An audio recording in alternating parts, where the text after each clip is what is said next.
जय स्वामीनारायण मित्रमैत्रिणींनो, तुमचं स्वागत आहे पल्लवी धांडे या यूट्यूब चॅनलमध्ये. तर मला मिळालेला होता घागरा आणि ती दीदी म्हणत होती की मला माझ्या मुलीसाठी हा घागरा याच्या खाली कॅन लावून दे आणि याचा फ्लेअर्ड छान झाला पाहिजे असं बनवून दे. तर मी ही कॅन घेतली आणि ती कॅन त्याच भागावरती अस्तराच्या वरती आणि जो रिअल कपडा आहे त्याच्या खाली असं दोघींच्या मध्यभागी मी जॉईन करणार आहे. तर चला बघूया. ओके. तर मी आधी घेतलेली आहे 2 ते 2.5 मीटरची कॅन आणि ती कॅन तुम्ही बघू शकता की मी अशा प्रकारे तिथं शिवणार आहे. तर त्याच्यासाठी मला लागणार आहे खालचं जे अस्तर आहे त्याचं माप. आता आपण ते मोजून घेऊया. तर मी हा कपडा उलटा करून घेतलेला आहे आणि ज्याच्या भागावरती आपल्याला अटॅच करायचा आहे तो भाग ओपन केला आणि तो भाग त्या भागावरती ठेवला आणि त्याला खालचं जे अस्तर आहे त्याच्यापेक्षा थोडंसं कमी म्हणजे 2 इंच कमी असं अंतर घेतलं आणि बरोबर मापाने हे कट करून घेतली. जेवढं माप टोंग्यापासून खाली होतं ते माप होतं ते इथं मी पूर्ण कट करून घेतलेलं आहे आणि कट करून ते ॲज इट इज त्याच्यावरती लावून दिलेला आहे. फक्त 2 इंच मार्जिन ठेवून खाली 2 ते 3 इंच मार्जिन ठेवून मी कट करून घेतलेला आहे. कट नाही म्हणजे मार्किंग करून घेतलेलं आहे. तुम्ही बघू शकता की कॅन मी अशी ठेवली आणि खाली 1.5 ते 2 इंच मार्जिन राहू दिलं आणि तिथंच मी खडूने मार्किंग पूर्ण गोल गोल करून घेतलं आणि तुम्ही बघू शकता की आयते मटेरियलचे जे कपडे असतात ते इतके भंकस असतात. त्यांचे अस्तर बघा तुम्ही सॅटिनचं लावलेलं आहे आणि इतका कमी घेर आहे की जर मांडी मारली ना तर त्या मुलीला व्यवस्थित मांडी मारून सुद्धा बसता येणार नाही. आणि त्या दीदीची मम्मी बोलली की ताई तुम्ही मला हे करून द्या, कॅन लावून द्या. आता तुम्हीच बघा की त्याचं अस्तर किती छोटा आहे बघा. खालचा घेर जो आहे तो किती छोटासा घेर आहे. आता त्याच्यावरती आता कसं लावू, पण मग करायचं आहे, काम मिळालेलं आहे तर काम जाऊ द्यायचं नाही. ओके. तर बघा मी पूर्ण अगोदर उभी शिलाई टाकून घेतली.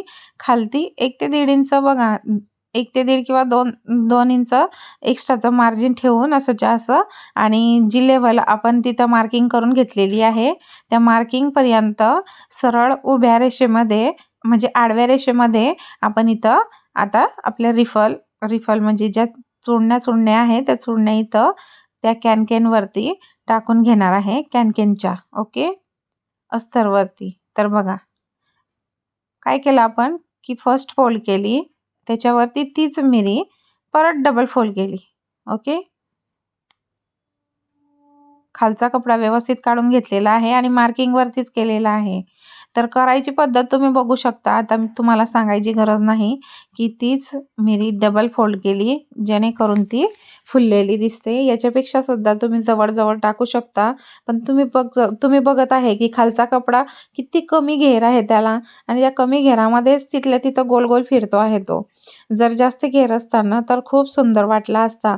पण बघा किती म्हणजे तिथल्या तिथं मी करून राहिली आहे. गोल गोल फिरवत आहे आणि तिथल्या तिथं ती ॲडजस्ट करते आहे. तर या प्रकारे पूर्णचं पूर्ण अटॅचमेंट करून पूर्णचं पूर्ण इथं पॅकअप करून घेईल मी सेम. आणि खडूचं मार्किंग आधीच करून ठेवलेलं आहे मी आणि त्या खडूच्या मार्किंगनुसार जे आतला वरचा जो कपडा होता ओरिजिनल तो कपडा मी थोडासा बाहेर काढून दिला आणि खूप सटकत होतं. मशीनवरती खूप सरसर सटकत होतं.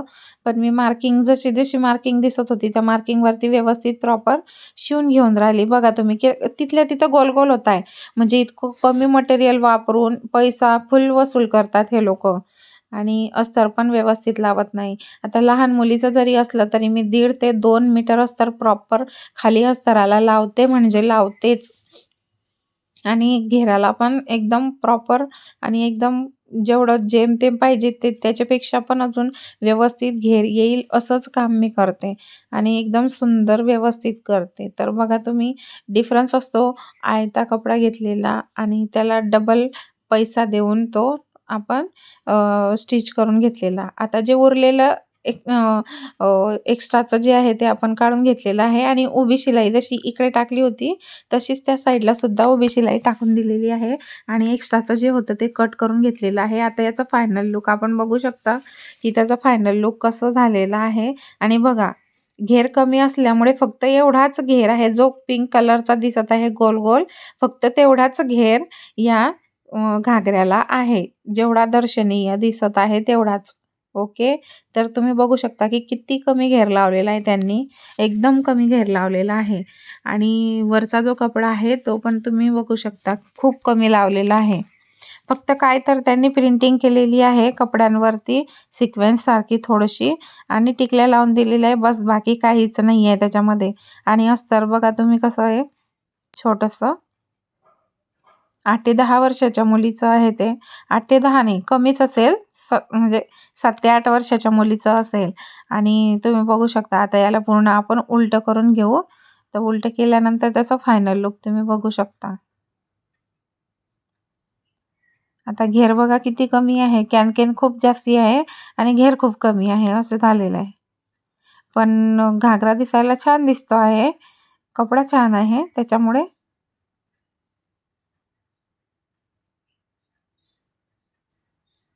अजून मी हेअर वॉश केले होते आणि बघा डोक्याला पण मी कंगवा केलेला नाही आहे आणि तशीच कामाला लागली, कारण मला आधीचे पण कामं करायचे होते. आणि तुम्हाला दाखवेन मी व्हिडिओच्या शेवटी माझे कामं अजून पडलेले आहे. अजून या मुलीचं जे म्हणजे छोटे छोटे कामं होते त्यांच्या याच्यावरचं जे घागऱ्यावरचं जे ब्लाऊज आहे त्याला टचअप करायचं होतं, थोडंसं लेस लावायची होती, काही फिटिंग करायची होती आणि याला पूर्ण घेर लावायचा होता. तर मला फक्त एवढंच सांगायचं आहे की जर तुम्ही लोक एवढा पैसा देतात, 2-2.5 हजाराचा तरी हा घागरा आलेलाच असेल मला वाटतं.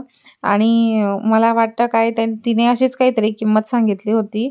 आणि तुम्ही बघू शकता की जर आता मी याचे काही पैसे कमी घेणार नाही आहे, कॅन लावली त्यांचे तरी मी पैसे घेणारच आहे.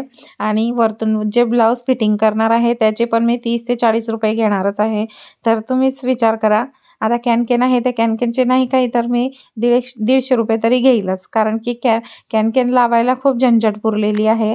आता तुम्हीच विचार करा, जर हे व्यवस्थित प्रॉपर करून जर कधी समजा शिलाई करूनच व्यवस्थित घेतलेलं असतं तर किती प्रॉपर झालेलं असतं. पण मग आयतं ते आयतं असतं. चला, तर मग बघू त्यांचं काय काय द्यायचं आहे. घागऱ्यावरचे 3 ब्लाऊज आहे, हे पर्पल आणि हे ऑरेंज कलरचं, ऑरेंज आणि पिंक कलरचा, आणि याच्यावरचा अजून ड्रेस बाकी तयार करायचा आहे, ब्लाऊज द्यायचा आहे. आणि लेस बघा तुम्ही, पूर्ण हे लेस पूर्ण फिट करायची आहे, अजून खूप कामं बाकी राहिलेली आहे. तर तुम्हीच सांगा की कसा शिवलेला आहे. आणि हे बघा लेस पण आहे, त्या लेस या भागावरती अटॅच करायची होती, म्हणजे अगोदर ती काढली आणि ही लावली. आता हे तर ब्लाऊज झालेला आहे, हे ब्लाऊज पण झालेला आहे, याला पण मी फिटिंग केलेली आहे आणि डबल काम झालेलं आहे, सगळं काही व्यवस्थित. आणि हे तर झालेलंच आहे. ओके.